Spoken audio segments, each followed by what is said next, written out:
नमस्कार दोस्तों। पिछला 2-2.5 महीना मेरे लिए बहुत थिक रहा है। मेरे परिवार के लिए बहुत ही बुरा वक्त था। एक साथ बहुत सारी चीजें हमारे प्लेट में सामने आके रख दी गई थी, इसीलिए मैं इरेगुलर रहा हूं। मेरे वीडियोस नहीं आए, पर कुछ लोगों ने जरूर मुझसे पूछा मेरी वीडियोस के बारे में, तो मुझे थोड़ा मोटिवेशन मिला और मुझे अच्छा भी लगा कि कोई मेरा भी इंतजार करता है। तो ये ब्रेक प्लान नहीं था, मगर ये बहुत जरूरी था। इस दौरान काफी टॉपिक्स छूट गए हैं, बहुत सारी बातें रह गई हैं। कभी कभी कंटेंट से ज्यादा इंपॉर्टेंट होता है आपका परिवार, आपकी फैमिली और आपके हालात। मेरी माँ की तबीयत काफी ज्यादा बिगड़ गई थी, सिचुएशन बहुत ज्यादा नाजुक था और रिवाइवल के चांसेस बहुत ज्यादा स्लिम थे। उसके बाद भी हमारे घर परिवार, हमारे जो फ्रेंड्स थे, उन्होंने जहां से सुना वो हमें सपोर्ट करने के लिए हॉस्पिटल में आए, घर में आए, और जो किसी कारणवश नहीं आ सके उन्होंने दूर से अपने प्रार्थना, अपनी दुआएं भेजी। उन सबको मैं आज तहे दिल से शुक्रिया करता हूं, उनको मैं धन्यवाद देता हूं। और आप सबने हम लोग को इतनी हिम्मत दी है कि आज जाकर हम थोड़े स्टेबल हो सके, इसीलिए मैं हिम्मत करके फिर से एक बार कम बैक करने की कोशिश कर रहा हूं। तो एक बार फिर से आप सबको धन्यवाद। आज मैं फिर वापस आया हूं, धीरे धीरे सब कवर करेंगे, बिना शोर शराबे और किसी ड्रामा के, सिर्फ फैक्ट्स और पर्सपेक्टिव, एक नजरिया के साथ। तो आते हैं टॉपिक पर, क्योंकि the show must go on. Shahrukh Khan को आज सोशल मीडिया पे बहुत सारे लोग, पॉलिटिशियंस और धर्म गुरु गद्दार कह रहे हैं। एक नैरेटिव ऑलरेडी सेट कर दिया गया है। उसके पीछे क्या रीजन है? क्योंकि शाहरुख खान की टीम केकेआर ने बांग्लादेश के प्लेयर मुस्तफिजुर रहमान को आईपीएल के ऑक्शन में खरीदा। तो अब सवाल यह उठता है कि यह क्रिकेट है या फिर व्हाट्सएप यूनिवर्सिटी का नेशनलिज्म। आगे बढ़ने से पहले मैं आपको डिस्क्लेमर दे देता हूं, क्योंकि कुछ लोग सिर्फ अज्यूम करते हैं, कुछ बातों को सुनकर वो कहानियां बनाना शुरू कर देते हैं। तो मैं बता देता हूं, शाहरुख खान का मैं बहुत बड़ा फैन नहीं हूं। When I was a kid I was a die hard fan of Shahrukh Khan, लेकिन पिछले 10-15 सालों में मुझे शाहरुख खान की कोई ऐसी मूवी नहीं है जो बहुत ज्यादा पसंद आई है। हाँ, मुझे चेन्नई एक्सप्रेस किसी कारण से मुझे अच्छी लगती है, वो एक मेरा सेपरेट रीजन है। उसके बाद रिसेंट में आई जवान मूवी मुझे अच्छी लगी, क्योंकि वो एक एंटरटेनमेंट मूवी थी एंड आई लाइक इट। वक्त के पहिए को थोड़ा पीछे घुमाते हैं। 16 दिसंबर 2025 जगह आबू धाबी आईपीएल का मिनी ऑक्शन, एक लिस्ट तैयार किया जाता है जिसमें नाम होता है बांग्लादेश के प्लेयर मुस्तफिजुर रहमान का। अब सवाल पूछते हैं, क्या यह लिस्ट केकेआर और शाहरुख खान ने बनाया था? नहीं। क्या उस लिस्ट में मुस्तफिजुर रहमान का नाम शाहरुख खान ने डाला था? नहीं। शाहरुख खान की टीम केकेआर ने मुस्तफिजुर रहमान को 9 करोड़ 40 लाख पे खरीदा। मतलब उसको बेस प्राइस पे तो नहीं खरीदा गया है, टेक्निकल चीजें है ना, उसको तो बेस प्राइस पे नहीं खरीदा गया है। इसका मतलब उसके पीछे लड़ाई हुई है, बिडिंग हुई है। तो उसके पीछे और बिड करने वाले कौन कौन से टीम थे? उसके पीछे बिड करने वाले थे सीएसके, जो महेंद्र सिंह धोनी की टीम है, दूसरा दिल्ली कैपिटल्स और तीसरे नंबर पे थी केकेआर। अब मेरा सवाल यह उठता है कि मान लो 8 करोड़ या 8.5 करोड़ पे सीएसके महेंद्र सिंह धोनी की टीम ने अगर बिडिंग करके मुस्तफिजुर रहमान को अपनी टीम में खरीद लिया होता, तो क्या आज मीडिया, सोशल मीडिया, पॉलिटिशियंस, कुछ अधपके लोग, क्या महेंद्र सिंह धोनी को गद्दार कह रहे होते? फैक्ट क्या कहता है? फैक्ट कहता है कि केकेआर एक फ्रेंचाइजी है और शाहरुख खान एक को ओनर है। टीम सिलेक्शन के लिए जाते हैं मैनेजमेंट, कोचेस और एक आईपीएल ऑक्शन की एक स्ट्रेटेजी होती है। इस टीम के 2 और को ओनर्स हैं, जय मेहता और जूही चावला, लेकिन सारा का सारा जो अटेंशन है वो शाहरुख खान पे रखा गया है। उनको क्यों नहीं बोला जा रहा है गद्दार? सिर्फ शाहरुख खान को ही गद्दार क्यों बोला जा रहा है? इसलिए बोला जा रहा है क्योंकि शाहरुख खान के नाम पे जो बवाल मचा है वो जूही चावला और जय मेहता के नाम पे नहीं मचेगा। जो मीडिया हाउसेस को टीआरपीज मिल रहे हैं वो शाहरुख खान के नाम पे मिल रहा है। जो लोगों को फुटेज मिल रहा है वो शाहरुख खान के नाम पे मिल रहा है। और हमारे देश में एक फेवरेट मिठाई है, अगर कुछ नहीं चले, अगर देश का माहौल खराब करना है तो हिंदू मुस्लिम वालों को कार्ड ले आओ, वो फिट कर दो और पक्का से पक्का देश का माहौल खराब हो जाएगा। और ऐसा ही हो रहा है और यही करने की साजिश भी है। चीजें तो साफ दिख रही हैं। अब मैं पूछता हूं, जो संत समाज से आते हैं, जो धर्म गुरु हैं, जो कथावाचक हैं, जो आचार्य हैं, देवकी नंदन ठाकुर हो गए, अनिरुद्धाचार्य हो गए, या फिर जगत गुरु राम भद्राचार्य हो गए, उनको इस तरह की कंट्रोवर्सी में कूदने की क्या जरूरत है? उनको शाहरुख खान को बिना तथ्यों के गद्दार कहने की क्या जरूरत है? वो तो संत हैं, वो तो आचार्य हैं। उनकी जिम्मेदारी तो सबसे ज्यादा बनती है समाज में शांति फैलाने के लिए, सबको साथ लेकर चलने के लिए। उसके बाद वो इस तरह का इल्जाम लगा रहे किसी के ऊपर बिना तथ्यों के। अगर आपको पूछना है तो आप सरकार से पूछो, अगर आपको पूछना है तो बीसीसीआई से पूछो, क्रिटिसाइज करना है तो बीसीसीआई को करो। बिना तथ्यों के आप किसी को इस तरह समाज में गद्दार नहीं कह सकते हैं। और आप तो संत हैं, आप तो आचार्य हैं, उसके बाद भी आपका यह लहजा आपको शोभा नहीं देता। अब बात करते हैं कुछ ऐसे पॉलिटिशियंस की जो भूले बिसरे हैं, शायद उनको उनके घर वाले नहीं पहचानते हैं, जिसमें से एक है बीजेपी के एक्स एमएलए संगीत सोम। एक्स एमएलए है, उनको फुटेज खाने की जरूरत होगी। बड़ा नाम दिखा उनको मार्केट में, शाहरुख खान तो कूद पड़े फुटेज लेने के लिए कि मीडिया हाउसेस आएंगे, उनका इंटरव्यू लेंगे, उनके सामने माइक रखा जाएगा, उनका चेहरा टीवी पे चमकेगा, कुछ टाइम तक वो लाइमलाइट में रहेंगे। मिल गया फुटेज आप लोगों को। एक बीजेपी के नंद किशोर गुर्जर एमएलए हैं, उनको भी शायद फुटेज चाहिए था, उनको भी एक पार्ट चाहिए था लाइमलाइट में। वो भी आ गए, इस रेस में खड़े हो गए और वो भी कहने लगे शाहरुख खान गद्दार है, कोई तथ्य नहीं है आपके पास।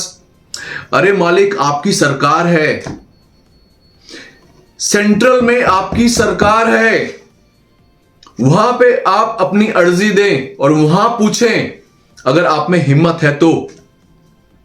बीसीसीआई से पूछो, सरकार से पूछो, अपनी पॉलिसी से पूछो, बांग्लादेश और इंडिया की जो पॉलिसी है उससे पूछो, जिसने ऑक्शन करवाया उससे पूछो। क्यों आप आईपीएल के ओनर्स के पीछे पड़े हुए हो? उसमें से भी आपने सर्कल कर लिया शाहरुख खान को। बहुत ही इजी टारगेट है। मजा आ रहा है आप लोगों को, एंजॉयमेंट मिल रही है, लाइमलाइट मिल गया, खुशी मिल गई। ऐसे ही कुछ पॉलिटिशियंस इजी टारगेट ढूंढते हैं, लेकिन उनकी सिट्टी पिट्टी कहां गुम हो जाती है, मैं आपको समझाता हूं। दुबई में होता है ILT20, वैसे जैसे इंडिया में आईपीएल होता है, और वहां एक टीम है MI एमिरेट्स। अभी तक आप समझ गए होंगे MI एमिरेट्स मतलब मुंबई इंडियन एमिरेट्स। उसका ओनर कौन है? अंबानी जी। अब वहां पे इनकी औकात नहीं है कि वो बता सके कि शाकिब अल हसन जो बांग्लादेश का प्लेयर है उनकी टीम में खेलता है और वो देशद्रोही है या फिर देश का गद्दार है, और यहां पे वो शाहरुख खान को देशभक्ति का सर्टिफिकेट बांट रहे हैं, क्योंकि उनकी औकात वहां पे कम हो जाती है। इसीलिए उनको कोई इजी टारगेट चाहिए होता है। ये लोग सबको देशभक्ति का सर्टिफिकेट बांट रहे हैं। अरे भाई, आईपीएल एक एंटरटेनमेंट जरिया है, देश और दुनिया में लोग देखते हैं, इसको एंटरटेन हो जाते हैं, बात खत्म हो जाती है, इसको इतना आगे मत बढ़ाओ। यहां से ये चीजें घटिया लग रही हैं, घटिया काम मत करो और इन सब चीजों में मत पड़ो यारों। अब बात करते हैं सबसे सेंसिटिव मुद्दा जिसके कारण ये सारी चीजें हमारे देश में देखने या सुनने को मिल रही है, वो है बांग्लादेश में दिसंबर के महीने में 3 इंसिडेंट हुए हिंदू माइनॉरिटी के साथ, जहां उनको बर्बरता से मारा गया, मॉब लिंचिंग हुई और उनके बाद उनको जला दिया गया। उनमें से है दीपू चंद्र दास, अमृत मंडल और एक फैक्ट्री वर्कर। इस तरह की घटनाएं पिछले 2 सालों में बांग्लादेश में बहुत बढ़ी हैं, जिनका परिणाम कहीं ना कहीं किसी ना किसी तरीके से इस तरह समाज में देखने को मिल रहा है। अब सवाल यहां पे और गहरा हो जाता है कि अगर मामला इतना सीरियस है तो आपका प्रेशर बांग्लादेश की सरकार पर क्यों नहीं है? आपका प्रेशर एक आईपीएल के ओनर या शाहरुख खान पर क्यों है? अगर हमारे देश में सीरियसली कोई अगर माइनॉरिटी के बारे में सोचता है, माइनॉरिटी सेफ्टी के बारे में सोचता है, तो बात फॉरेन पॉलिसी, डिप्लोमेसी और इंटरनेशनल प्रेशर की होनी चाहिए, ना कि किसी क्रिकेट ऑक्शन की। शाहरुख खान तो कोई ऑक्शन प्लानर तो नहीं है, उसको हम बिना फैक्ट के गद्दार कह रहे हैं, ये कहां से जस्टिफाइड है? मैं ये नहीं कहता हूं गुस्सा नहीं है, गुस्सा होना जरूरी है, लेकिन आप गलत जगह पर टारगेट कर रहे हो। अगर आप गलत जगह पर टारगेट करोगे तो इशू सॉल्व नहीं होगा, बल्कि वो एक शोर बन जाएगा, बस एक शोर शराबे में तब्दील हो जाएगा, लेकिन इसका कोई हल नहीं मिलेगा आपको। और फाइनली बीसीसीआई ने संज्ञान लिया और मुस्तफिजुर रहमान को आईपीएल से बाहर का रास्ता दिखा दिया गया है। वहीं केकेआर ने भी उनको अपनी टीम से रिलीज कर दिया है। मेरा पर्सपेक्टिव अगर इस मामले में देखा जाए तो बिल्कुल सही हुआ है, और यह फैसला पहले भी लिया जा सकता था बीसीसीआई की तरफ से, तो इस स्यापा ही नहीं होता। मेरे कहने का मतलब है कि अगर देश के बाहर का कोई प्लेयर हो, उससे हमें क्या लेना देना है? अगर हमारे देश के किसी भी बंदे पर बिना फैक्ट्स के अगर आप कीचड़ उछाल रहे हो तो वो नहीं होना चाहिए। अब अगर परमानेंट प्रॉब्लम को सॉल्व करना है, ये सब चीजें नहीं आए कभी हमारे देश के सिटीजन्स को प्रॉब्लम ना हो, तो बीसीसीआई को एक फैसला लेना पड़ेगा। वैसे ही जैसे पाकिस्तान को आईपीएल में बैन कर रखा है और पाकिस्तान का कोई भी प्लेयर आईपीएल के ऑक्शन में नहीं जाता है, क्योंकि हमारे ताल्लुकात पाकिस्तान से किसी छुपे हुए नहीं है। हम दोनों के ताल्लुकात कितने अच्छे और कितने बुरे हैं हर कोई जानता है। उसी तरह से अगर आपको लगता है कि इंडिया और बांग्लादेश का सिचुएशन वहां तक पहुंच गया है, तो आप बांग्लादेश के प्लेयर को भी आप बैन कर दो, आप आईपीएल के ऑक्शन लिस्ट में मत डालो। अगर आप नहीं डालोगे तो कोई खरीदेगा नहीं, और कोई खरीदेगा नहीं तो प्रॉब्लम सॉल्व, कोई प्रॉब्लम ही नहीं है फिर तो। अब तक तो हर कोई हमारे देश में इस बात से अच्छे से वाकिफ हो चुका है कि नेशनलिज्म, देशभक्ति, इसका सबसे ज्यादा भार हमारे देश में क्रिकेट उठाता है। किसी भी देश से अगर प्रॉब्लम है तो सबसे पहले क्रिकेट खेलना छोड़ दो। डबल स्टैंडर्ड पाकिस्तान के साथ है, हम इंटरनेशनल क्रिकेट उनके साथ खेलते हैं और बायलैटरल हम उसके साथ नहीं खेलते हैं। मैं पूछता हूं खेलना ही क्यों है? अगर खेलना है तो पूरा खेलो और नहीं खेलना है तो पूरा ही बंद कर दो। ये आधा अधूरा क्यों है? या तो इधर आ जाओ या उधर चले जाओ, बीच में क्यों लटके हुए हो? आधा अधूरा काम मत करो यार। अभी तो फरवरी के महीने में आप T20 वर्ल्ड कप के होस्ट हो। पाकिस्तान के सारे मैचेस तो श्रीलंका में होंगे, उसका प्रॉब्लम नहीं है, सॉल्व हो चुका है वो। लेकिन बांग्लादेश के मैचेस तो इंडिया में हैं। पहले 3 मैचेस आपके कलकत्ता के ईडन गार्डन में खेला जाएगा और चौथा मैच वानखेड़े स्टेडियम मुंबई में खेला जाएगा। उसके लिए क्या तैयारी है आपकी? उसके लिए क्या पॉलिसी है आपकी? या फिर कोई और सियापा फिर आप लोग खुद दूसरे पे डाल दोगे? इतनी दूर आ गए हैं तो आपको एक मैं चुभने वाला फैक्ट्स बताता हूं।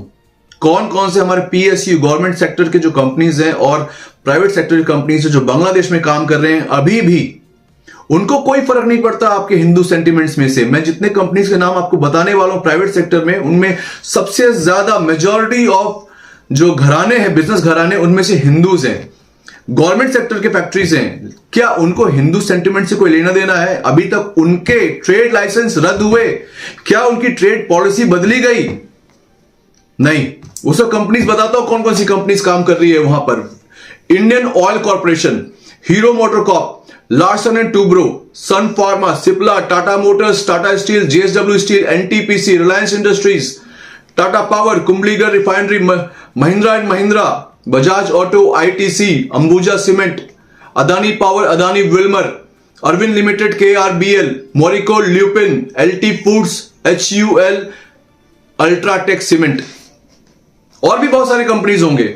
ये तो मैंने आपके लिए बड़े बड़े कंपनीज निकाल के रखे। फर्क नहीं पड़ता है, कोई भी फर्क नहीं पड़ता है। बस शाहरुख खान को गद्दार बोल दो, आपके सारे पाप धुल जाएंगे। वाह रे हमारे देश के नेता, राजनेता, पॉलिटिशियंस, हमारे देश की जनता जो दिन रात सोशल मीडिया पे एक दूसरे से लड़ते रहते हो कमेंट सेक्शन में आकर। भला हो आपका। आचार्य, संत, कथावाचक, सब लोग उतर पड़े इसके अंदर। मीडिया, अरे आप लोग मजाक कर रहे हो या मजाक बन रहे हो? हमारी गवर्नमेंट का भी कोई क्लियर स्टैंड दिखाई देता नहीं है। अभी हमारे foreign minister S Jaishankar Dhaka गए हुए थे, उनके फॉर्मर प्राइम मिनिस्टर खालिदा जिया का निधन हो गया, उनके शोक सभा में शामिल होने के लिए। इसका मतलब सियासत तो चल रही है, कोई प्रॉब्लम नहीं है। उनकी former prime minister Sheikh Hasina को हमारे देश में पनाह दिया गया है। अगर ये सब फॉरेन पॉलिसी का हिस्सा है, हमारे देश के फॉरेन पॉलिसी का हिस्सा है, तो कोई बात नहीं, फिर तो बात ही खत्म हो जाती है। इसका मतलब तो यह है कि फिर बांग्लादेश और हमारे देश में अभी सिचुएशन इतना खराब नहीं हुआ है, कोई प्रॉब्लम वाली बात नहीं है, मतलब हर चीज अभी अंडर कंट्रोल है। तो फिर ये बाहरी जो शोर मचा रहे हैं उनको कौन संभालेगा? ये जिम्मेदारी किसकी है? सरकार कब संज्ञान लेगी इस चीज को? जब सरकार देख रही है कि मीडिया, सोशल मीडिया, बाकी सब लोग, राजनेता और भी बहुत सारे 75 लोग मिलकर किसी एक व्यक्ति को टारगेट कर रहे हैं, किसी एक टीम को टारगेट कर रहे हैं, तो जिम्मेदारी बनती है सरकार की, वो संज्ञान ले, वो नोटिस ले इस बात का और सब पे लगाम कसे, क्योंकि ये सरकार की जिम्मेदारी है। बात है कि सरकार इसकी संज्ञान कब लेगी? उनको क्या दिखाई नहीं दे रहा? उनको दिखाई दे रहा है कि एक बंदे के खिलाफ एक नैरेटिव सेट किया जा रहा है, एक बंदे को टारगेट किया जा रहा है। सोशल मीडिया और कुछ उनके पार्टी के ही लोग इस तरह का बयानबाजी कर रहे हैं, हिंदू मुस्लिम का नैरेटिव सेट किया जा रहा है, माहौल को गर्म किया जा रहा है, तो सरकार की जिम्मेदारी बनती है कि आप इस तरह के नैरेटिव को शांत करें, आप देश के जो माहौल है उसको शांत करें। और यहां पर यही शिकायत है और यहीं पर सरकार की विफलता दिख रही है। अंततः शाहरुख खान को गद्दार कहना बहुत आसान और बुज़दिली का काम है। आपको समझना पड़ेगा कि जो बॉलीवुड के लोग हैं वो हमारा देश नहीं चलाते हैं। उनसे आप देशभक्ति के मामले में किसी भी तरह का वैलिडेशन लेना बंद करें। अगर आपको लगता है कि वो हमारे देश के खिलाफ हैं, देश के लायक नहीं है, आपके लायक नहीं है, आपको अच्छे नहीं लगते हैं, आप उनको बॉयकॉट कर दो, आप उनकी पिक्चरें मत देखो, उनको अनफॉलो कर दो। आपको लगता है कि आपको देखना चाहिए, आपको पसंद है तो आप देखो, लेकिन बेवजह किसी के खिलाफ एक नैरेटिव सेट मत करो, एक नेगेटिव नैरेटिव सेट मत करो जब तक वो गुनहगार नहीं है। ये आपसे गुजारिश है, क्योंकि Shahrukh Khan is a Indian global superstar. उससे बड़ी बात है, he is a Indian and that is what matter to me and to my channel. For me everything is straight, neutral, जो सच है वही सही है। बांग्लादेश में भी हिंदू माइनॉरिटीज के साथ जो पिछले 2 साल में हो रहा है वो गलत है, उसके खिलाफ आवाज उठानी चाहिए। वो भी एक सीरियस सिचुएशन है और उसमें किसी को चुप नहीं रहना चाहिए, लेकिन उसका तरीका है। उसके लिए आप पीसफुल प्रोटेस्ट कर सकते हैं, आप इंटरनेशनल फोरम पे आवाज उठा सकते हैं, आप ट्रेड में बदलाव कर सकते हैं, आप फॉरेन पॉलिसी में बदलाव कर सकते हैं, आप उसको चारों तरफ से घेर सकते हो, उस पर प्रेशर बना सकते हो, ताकि बांग्लादेश पर रियल प्रेशर बने। और ये रियल प्रेशर सच में काम आता है, तब जाके आपके देश की जीत होगी और आपके लोगों की जीत होगी। लेकिन ध्यान रहे, किसी एक क्रिकेटर, एक्टर या आईपीएल टीम को अगर आप टारगेट करते हो तो ना आपकी माइनॉरिटी सेफ रहेगी और ना ही आपको जस्टिस मिलेगा। इस बात का भी आप ध्यान रखना। अपना गुस्सा सही जगह पे ले जाओ, लेकिन अपने देश का माहौल खराब मत करो, क्योंकि अगर हम खुद में लड़ेंगे तो असली मुद्दा पीछे छूट जाता है। गुस्सा जरूरी हो सकता है, पर उसे सही दिशा मिले ये उससे भी ज्यादा जरूरी होता है। ये था मेरा आज का नजरिया। आपका नजरिया क्या कहता है, प्लीज कमेंट बॉक्स में कमेंट करके जरूर बताएं। आपको मेरा वीडियो अच्छा लगा तो लाइक करें, शेयर करें, सब्सक्राइब करें।